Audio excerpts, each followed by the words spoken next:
Hello, everyone. Welcome back to the latest episode of the Digital Adoption Show, where we host the top L&D, HR, and tech luminaries to discuss what's next in the future of work and technology. I'm your host, Deepika, Senior Field Marketing Manager at Whatfix. And today, we have a fascinating discussion in store for you about why building a community for learning could be the next best thing for L&D. To discuss this, we have an exemplary guest with us today whose career in learning development has spanned over 2 decades. Jane Bozarth, Director of Research at the Learning Guild. Jane isn't just a researcher, though. She's a prolific author who's written bestsellers like Social Media for Trainers, Better Than Bullet Points, Creating Engaging E-Learning with PowerPoint, and From Analysis to Evaluation, Tools, Tips, and Techniques for Trainers. These books have helped countless trainers ditch boring slides and create truly engaging learning experience. She's also been an instructor at InSync Training for over 24 years. Before joining the Learning Guild, she was an e-learning coordinator for the state of North Carolina. With a career that exemplifies dedication to L&D, she has been the forefront of leveraging technology to enhance training and development programs. Welcome to our podcast, Jane. Thank you. I'm very pleased to be here today. Before we start our discussion, we would like to know you better. Why don't you tell us a bit about yourself? And also, you recently reissued your 2008 book, From Analysis to Evaluation. What inspired you to revisit this? I am Jane Bozarth. I am in Durham, North Carolina. It's the home of Duke University near my alma mater, the University of North Carolina at Chapel Hill. I began my whole training and development and design career was spent in North Carolina state government. I started as a classroom trainer, a stand-up platform trainer. We didn't have dedicated instructional designers. We sort of did everything. So I learned design along the way. So I was a stand-up trainer, and then I saw that e-learning could solve a lot of our problems with geography and having to have learners travel and having to deliver a lot of compliance things. And so I became interested in designing and developing e-learning. I took on the first role as the e-learning coordinator for the state. I was the only one really interested in it then, and so that was me. They made the job for me. And then as time went on, I got more interested in things like social learning and how that could solve some of our problems. And so I moved into the social media, social learning side of things. And then when I left that job 7 years ago, the Learning Guild Patty Shank had just left that job and it was open, and so I stepped into that, and I've been doing research reports for them since January 2018. And I do a report a month on many, many topics. I write most of them, but sometimes we have guests like Will Thalheimer or Carla Torgerson or Vince Hahn, people like that. Catherine Lombardozzi's working on one for us now on leadership. And we release those once a month and they're free. So I encourage folks to take a look at learningguild.com to see about that. About the book, I don't know if you heard, but we had COVID here for a little while. I had done an edited compilation of tools that trainer practitioners said they really used in their work, things they had developed, things like instructor guide templates, things like checklists for needs analysis, things like tips for what to do if you're doing training on the road, all kinds of stuff that people had put together. And it was a big book and it was expensive and it went out of print. And suddenly during COVID, we had all of these teachers saying that they wanted to leave the classroom and get into what everybody was calling corporate training. I don't exactly know what that meant. Corporate training or corporate instructional design. And, I said, well, I wrote that. I have that. Because here's the thing, a teacher, if they need to learn storyline or they need to learn Camtasia, they can do that. That's a thing.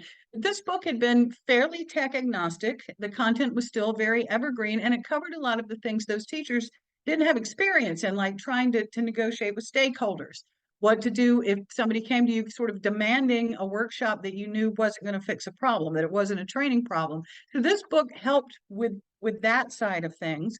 The publisher was not terribly interested in reissuing it just in a digital version because I said, I called them up. I said, I could have this ready to go in just a few weeks. There's not much I need to edit.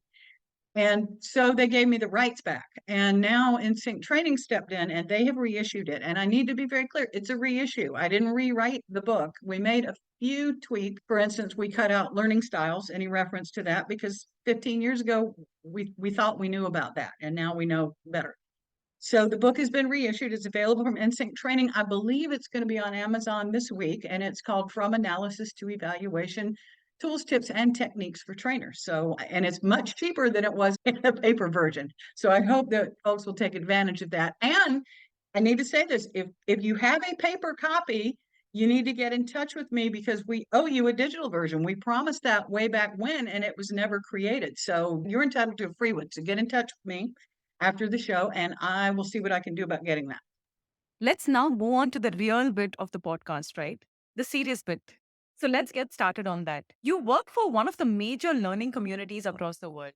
Can you share with our audience what is the vision behind building and driving the Learning Guild, or for that matter, any community? In this case, I will say the Learning Guild occupies its own niche. I mean, we have several learning and development communities, as you know, and you kind of already referenced that. The Learning Guild emerged and was created specifically to help our members navigate the intersection of technology and learning. So it was originally the e-learning guild. People may remember that, but that was the goal. It was not about being a stand-up trainer. It was not about designing and developing handouts. It was about what was then called e-learning, but now that's kind of ubiquitous. So it's helping people look and see where those spaces intersect, trying to stay current with new technologies, trying to see what the learning applications might be of those, trying to find experts who can speak to those things as they are emerging and that kind of thing. Okay, awesome. So, scaling a community is the most difficult part of a community management. Can you share some ideas to do this efficiently? The first thing I want to say is what are you scaling and why, and how big do you envision this? Because I think we run into trouble thinking everybody in the world needs to belong to our community. I think sure, marketing would love that because they're selling product, right? I don't know that an L&D community needs the whole world in it. So I think my first thing is when you're trying to get started, people want everything for everyone in their community, and I don't think that's realistic. And you have a question coming up that I can address that better, I think. So I think first of all, what is it you're trying to do? Why do you want this community? Who is in this community? Are you wanting specifically, if you're selling a software like an authoring tool, do you want people who have already bought it? Do you want to have to contend with people you're trying to sell to? Do you want just brand new users to get them started the first 6 months? Do you want experience? And you need to think about what you're doing because I think community is a very nice, warm, fuzzy word, and we don't specify it very well. We get into trouble with vanity metrics, with saying, oh, we have 8,000 members, we have 27,000 members, and you may see that, yeah, and 40 of them are active. So to give some thought to that. But I think when you're trying to scale it, maybe think about what I just said. Do you need pockets or spaces or something that differentiates the different kinds of users you have? You know, I would call myself a power user of PowerPoint up to the last 6 years or so. I haven't, those scales have kind of declined on me because I don't need them as much. I don't need 75 people again asking every day, how do I get started and what is the ribbon for, right? I'm going to be bored with that. And I'm going to get tired of always having to scroll through those conversations to find things useful for me. So you might need an intermediate group, or I might want to be in a more advanced group. That doesn't mean it needs to be a different community somewhere else. It just means maybe you need to differentiate it. I would look at, so who is it for? What are you trying to do?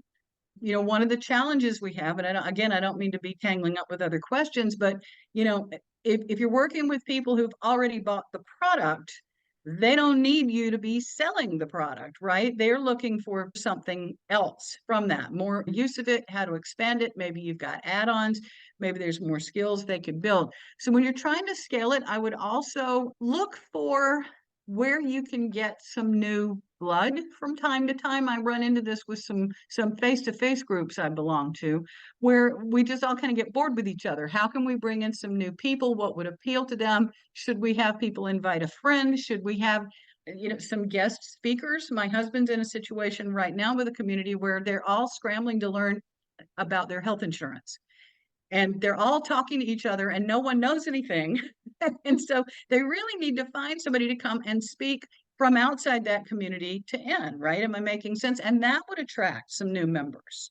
So I think there's a number of ways to scale it and things you could do to build it out. But I also would invite people to be judicious about that. You know, the fact that you have 10,000 members doesn't make it a great community. The fact that a YouTube video has 10,000 views doesn't mean it's a great video. It might be the oldest video. It might be the one that had advertising dollars behind it, right? So, look and see what you're really trying to do and then target the scaling in a way that makes sense. Fair enough. So, but how do you think user driven communities perform better than like company driven ones? I saw this question. I don't think I'm the right person to answer that. Again, I think it's what you're trying to do, but I will say this. A whole lot in that question depends on what resources are available.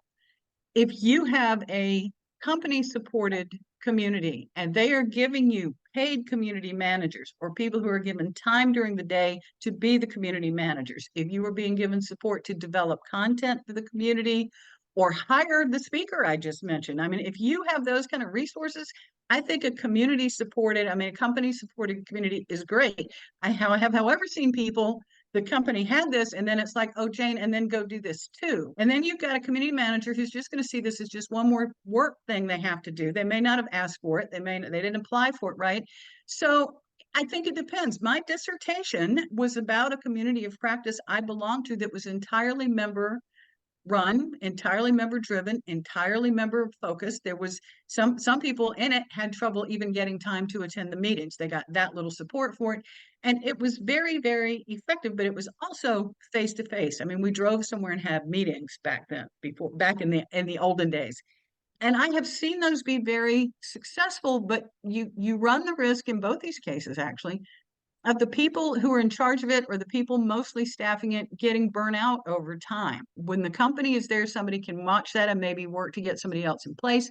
When you're dealing with volunteers, they're volunteers, right? You can only expect so much. You can't expect them to drop everything from their own jobs and their personal lives to deal with stuff. So it's a pretty big commitment to ask either way. So I'm sorry I'm not giving you a very good answer, but I do think it depends. It also, I think, depends on the size.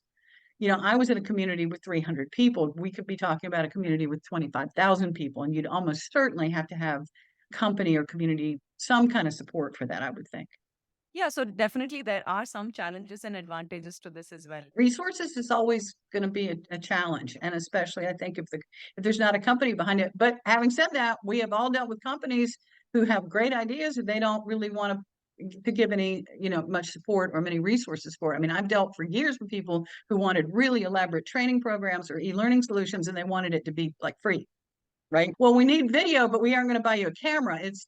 So, how do you effectively measure the ROI of the community to know if it's actually performing and meeting the goals that you have actually set for it? Interesting bit I have written about from Etienne Wenger. He wrote a really nice white paper, and there's a framework for assessing the value of online interactions. Now, his was more to the individual performer level, but I think what he wrote about holds true. And he did it with his wife, Beverly Trainer, and someone named Delot. And it's available. If you want it, I can send that to you. But I've written about it. It's been published in Learning Guild. I wrote it for a column. You could look it up. It's assessing the value of online interactions. But the framework basically it looks at, first of all, are people joining? That's your first measure. Is this attracting people? Are they joining? And then it's like, are they participating? Now, participating means are they engaging at all with each other? Not just that they're lurking and hanging around and that you got 8,000 members, only 8 of them ever posted anything, right? So you're looking at whether they are engaging, whether they're engaging with each other. Sometimes people just spam the whole world. What are you doing about this? What do you think about that? And then they get 20 answers and they never talk back. You with me? So it's very static. There's no give and take. There's no back and forth.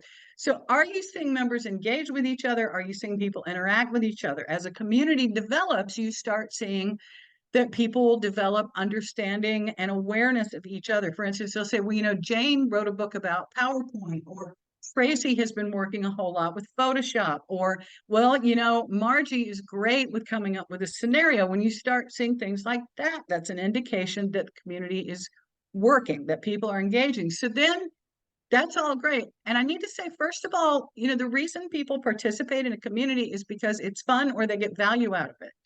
You can't force somebody You I can know. make them join and maybe you can count their number of posts, but you can't make somebody want to form relationships. You have to figure out what it is they really are trying to get from this community. And sometimes, honestly, I go in and get an answer and I get out. That's really all I need. I don't need to be friends with everybody, right? So beyond those basics of, are people joining, are people engaging, do they seem to be enjoying it, are they talking to each other, are you seeing relationships evolve? Then when you start looking at that ROI, are they creating or reusing artifacts? Is the community developing tips and guidelines and practices that they're sharing with each other? Is somebody printing those out? Is somebody compiling them somewhere? Is there a separate place you could just search for worksheets or instructor guides, or I don't know, version 19, whatever you're working on? Are you seeing reuse of material?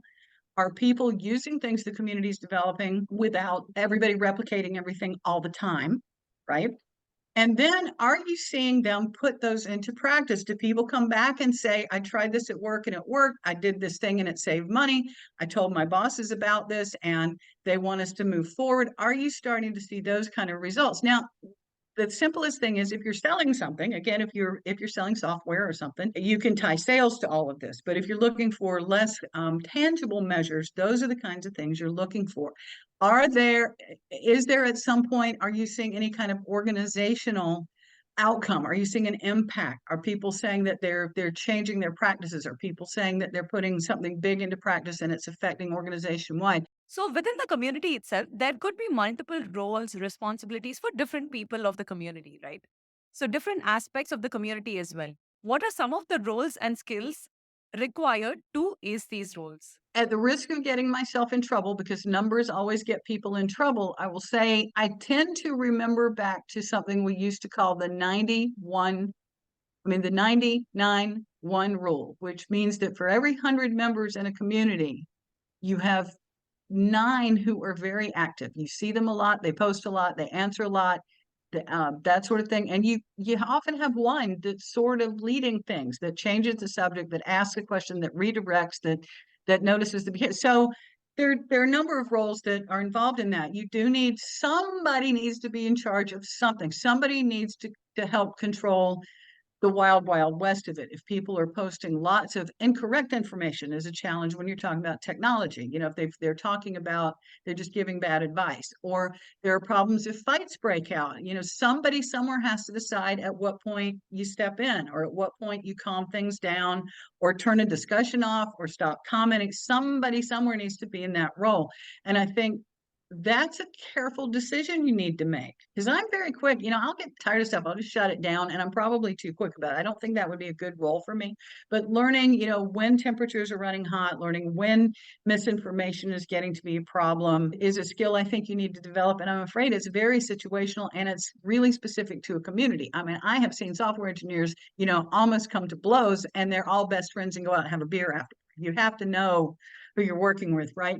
You need to have somebody, I think, for lack of a better word, who's sort of the secretary, who can remember, oh, wait, we talked about that before. Or, oh, wait, we went over that once. Or, oh, wait, I saved that, or have a place that I saved that. Somebody sort of kind of needs to manage the content in a way. And it may be architecture, it may just be setting up forums or setting up areas that make sense, but somebody kind of needs to know about that. You need to have someone who is good at communicating. This is infinitely more difficult in the age of so many different social tools, to say we're going to have a live stream on Tuesday at 2 and it needs to go out everywhere. And then somebody in Australia says that's the middle of the night. And and then somebody one time, we used to do some book clubs via Twitter, and they were typically very well received. They were very successful. But invariably, we would find out that we'd chosen a book that was not brand new, but reasonably new, and it wasn't available online in Australia yet. Amazon didn't have it in Bangalore yet. It was really frustrating. So trying to communicate, make sure everybody could get the same information, making sure there was consistent messaging and that somebody else wasn't going behind complicating it or getting the time wrong. It always happens. So you need a communicator. You also people who are sort of the relationship, the community relationship, the maintenance people. I mean, if you think about work, generally there's somebody who remembers birthdays, somebody who remembers there's a baby, somebody who remembers that we have a friend in one of our biggest communities I belong to who has just come through breast cancer treatment. And it is a real, you can tell the community is very interested in this. They're very concerned about it. It's a big community. It's not 12 people. It's a big community, very worried because she has been a big contributor. So, people who can keep an eye on all of those things. And I think it's different roles, particularly as a community grows. All right, Jane, my final question to you today for our audience. Any final advice for growing learning communities and engaging the community? You need to talk about what they want to talk about. Very often, a community is developed with a specific topic or a goal in mind, or management has a very specific topic or goal in mind. And I remember years ago, I had a coworker who worked in the HR area, colleague more than a coworker, who was determined he needed a custom discussion forum built back when that was a thing that was complicated to do, right? We didn't have what we have now. And he was determined that thousands of workers were going to want to come talk about the sexual harassment policy day in and day out. No one cares until the day they have a grievance. Nobody cares, and they'd already had to sit through the training, right? So, forcing your idea and forcing your opinion. So listen to your community people, listen to what they say they need, listen to what they say they want to talk about, listen to the things that keep coming up that are problems for them, that they have questions about, that they are struggling with. Even if it's been, like I said, if the same thing comes up 100 times, that's your sign that we need to do something somewhere about that to help them, right? And we need maybe to have a place for them to talk. So paying attention to what they're saying, paying attention to what they're hearing. And I would say the other thing that I think is critical, and I see this as a problem, we haven't talked about it yet, but I see there's a problem. You need to participate in your community. Too many people have this, if I build it, they will come. Like my guy with the sexual harassment discussion forum, he didn't have anything to add, right? You need to participate. You need to start questions. You need to respond to people. You need to make sure they know your name. You need to make sure they kind of know your shtick, what you're good at, what you're interested in, what they can count on you for or not. And that's fine. But I see too many people who are like, well, I built it and now nobody's talking. Well, then it's your job to figure out what they want to talk about. Ask the questions. Look for the people who are good participants and see if you can recruit them and say, I need some expert advisors. I need community mentors. I need people we can recognize as our star contributor, right? And reward those behaviors when you see them. But I can't say enough. None of it's going to work if you don't participate. Yeah, I get it. So, networking is also a key, I believe, right, in most of these communities. So, this discussion has definitely been interesting, very enriching, Jane. Who knew the nitty gritty of building and growing a community to success, right? So, thank you so much for joining us on this podcast today and sharing your insights. To all our listeners, stay tuned for more content like this featuring incredible thought leaders like Jane. We are available on all major podcast platforms, including Spotify, Apple Podcasts, and YouTube. Whether you're at home or on the go, our podcast is a gateway to learning about the latest trends in L&D, HR, and tech. I'm your host, Deepika, signing off.